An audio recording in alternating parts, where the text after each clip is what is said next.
Hello दोस्तों, noise of crypto में आप सबका स्वागत है। ये वीडियो बहुत इंपॉर्टेंट है। कल से हम देख रहे हैं कि जो हमारे जो यूएसडीटी का प्राइस है, यूएसडीटी आईएनआर का प्राइस है, वो बहुत ही नीचे जा रहा है। 65 64 का इसने बॉटम मार दिया है।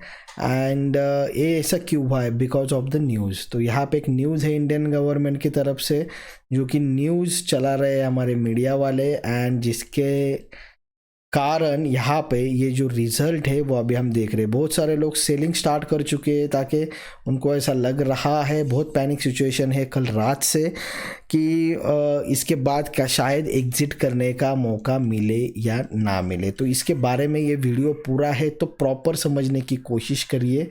अभी मैं आपको क्या एक्सप्लेन करने की कोशिश कर रहा हूँ वो प्रॉपर समझने की कोशिश करिए, तो आपको क्लियर हो जाएगा। ठीक है, तो सबसे पहली बात, नॉइस ऑफ क्रिप्टो अभी तक आपने सब्सक्राइब नहीं किया है तो कर लो, क्योंकि ऑलरेडी क्रिप्टो का नॉइस दुनिया भर में चल रहा है, इंडिया का, क्योंकि सबसे ज़्यादा जो निवेशक है या फिर हम कह सकते हैं इन्वेस्टर है वो इंडिया में है। हालांकि उसमें से बहुत ज़्यादा जितने भी इन्वेस्टर है उसमें से मोर देन 50% तो यहाँ पे शिबा इनू में आपको दिख जाएंगे। तो फिलहाल ये वीडियो शिबा इनू का नहीं है, तो शिबा इनू में ज़्यादा एक्सप्लेन नहीं करेंगे।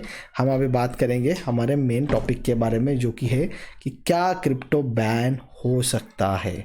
ठीक है, क्या क्रिप्टो बैन होने के चांसेस है? अगर बैन हुआ तो फिर क्या होगा? तो सबसे पहली बात, इंडियन गवर्नमेंट ये पहली गवर्नमेंट नहीं है कि जो इसको बैन कर रही है। अगर बैन हो भी जाता है तो चाइना ने ऑलरेडी इसे बैन करके रखा है, लेकिन इंडियन गवर्नमेंट ने यहाँ पे हमें एक प्रॉपरली एक मैसेज दिया है कि हम इसे रेगुलेट करना चाहते हैं। ठीक है, रेगुलेट करना चाहते हैं, ना कि बैन। ठीक है, तो ये जो अभी अफवाह चल रही है, या फिर आप कह सकोगे यार आज न्यूज़ चैनल वाले क्या एजेंडा बना रहे हैं, आई डोंट नो, कि ये रेगुलेट करने का जो बिल है वो पास होने वाला है। इसके बाद फिर ये बैन होगा या नहीं होगा वो बात अलग है, लेकिन एक्चुअली ये बैन का तो है ही नहीं। जो भी इनका एजेंडा ही है कि इसे रेगुलेट करना चाहते हैं। शायद आरबीआई का एक डिजिटल करेंसी जल्दी ही लॉन्च भी हो जाए, शायद उसी के ज़रिए हम एंट्री कर पाए। मान लो अभी हम डायरेक्टली रुपीज़ के आईएनआर के चलते हम यहाँ पे एंट्री ले लेते हैं कौन से भी, मान लो एक्सचेंज में, मान लो कि वजीरेक्स है। ठीक है, वजीरेक्स में हम एंट्री ले लेते हैं आईएनआर से डिपॉजिट करके, या फिर P2P से। ठीक है, जो भी है पीयर टू पीयर से। सो अभी शायद ऐसा भी हो सकता है कि अगर क्रिप्टो में एंट्री करना है ट्रेड करने के लिए, तो आपको यहाँ पे जो भी एक करेंसी आएगा आरबीआई के तरफ से, उससे आपको एंट्री करने का मौका मिले। इसका सीधा सीधा अर्थ ये होता है, मीनिंग ये होता है कि अगर एंट्री के लिए एक आपको डिजिटल इंडियन करेंसी मिल जाए तो आप विड्रॉ भी उसी इसमें से करेंगे, तब जाके आप टैक्स पे कर पाएंगे। तो प्रॉपरली टैक्स इनको मिलेगा, कैलकुलेट कर पाएंगे। तो ये रेगुलेट करने के लिए ये सब कुछ चल रहा है, ना कि बैन करने के लिए। बैन वाला मसला है ही नहीं, रेगुलेट होगा। इसका मतलब अभी इस पे किसी का कंट्रोल नहीं है, तो थोड़ा बहुत रेगुलेट करने की कोशिश कर रहे हैं ये, ताकि ज़्यादा लोगों को लॉस ना हो जाए या फिर कोई स्कैम ना हो जाए।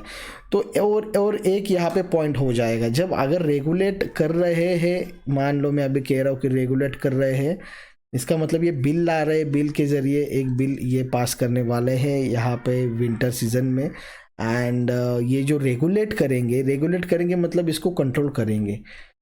तो यहाँ पे अगर देखा जाए तो यहाँ पे एक आयरनिक चीज़ ऐसी हो जाती है कि ऑलरेडी क्रिप्टो जो है वो या तो सेंट्रलाइज है या फिर डिसेंट्रलाइज है। ठीक है, तो ये समझ लो। तो हमें डिसेंट्रलाइज, जो इन्वेस्टर है क्रिप्टो के, उनको डिसेंट्रलाइज में ज़्यादा इंटरेस्ट है। अगर ये रेगुलेट करेंगे तो ये काइंड ऑफ सेंट्रलाइज ही हो गई, तो ऑलरेडी वो बैंक तो है ही ना।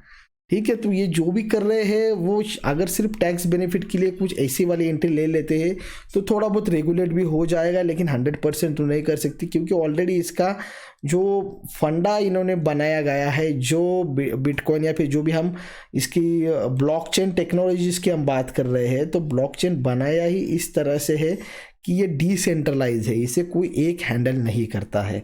तो अभी न्यूज़ में और एक बात बहुत चल रही है, अगर आपने भी सुना होगा तो, कि ये सिर्फ प्राइवेट जो प्राइवेट क्रिप्टो करेंसी है इनको ही बैन करेंगे। तो प्राइवेट जैसा यहाँ पे कोई फंडा है ही नहीं, पहली बात।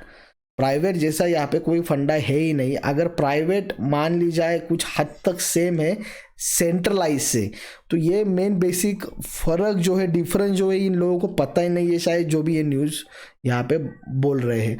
सेंट्रलाइज करेंसी जो भी हम बात कर रहे हैं वो अगर प्राइवेट है, इसमें भी थोड़ा बहुत डिफरेंस है, तो फिर सेंट्रलाइज बंद हो जाएगी।